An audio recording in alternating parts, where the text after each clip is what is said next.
Today I'd like to talk to you about what's in this wooden box.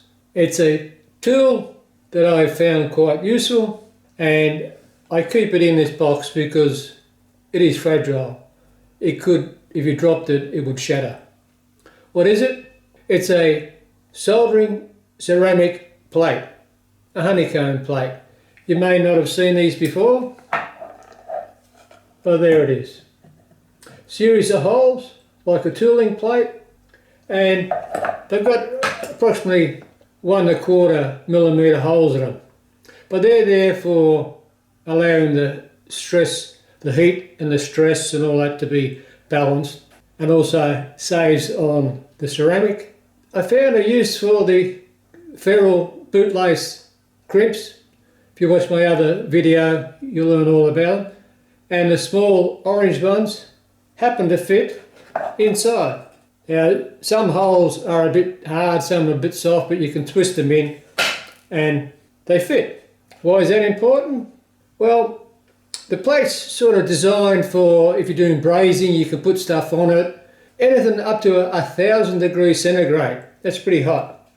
So if you wanted to make your surface mounted devices and pop it in an oven, you can put them on here, no problems. You want to do some enamelling, can put it on, put it in the oven, all that sort of thing. So I've used it for soldering, but I've been using it as a jig or a template.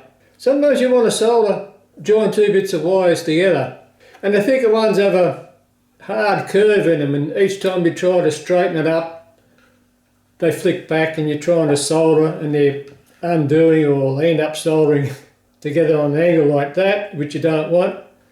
So just using this jig, it's quite good.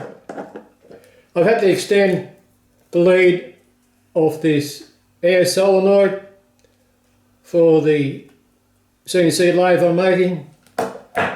You can get a curved one and just put these pins in, lay it out flat. So what I did was those two, you put one pin one side, so it may be curved like that. Then you put the other pin where the curve is, straighten it up.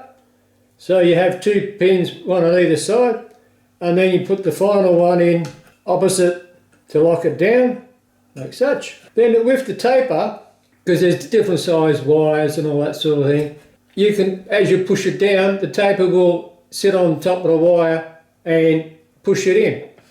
So with the magnitude of holes you have, you can then just pick the one that is pretty close to the cable you're soldering, push it in and lock it in position. Then the other end, you can do the same wire and they're there nice and straight.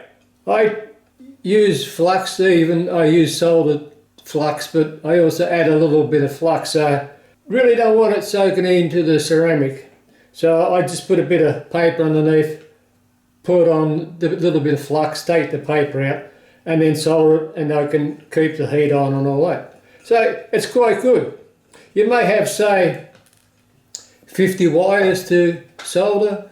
You may have some brass components you want to join together. Might be circuit boards or millions of different things you can put up. You buy these orange bootlace connectors, and then you just pop them in, and you can, say you're doing circuit boards, you can push these in the holes.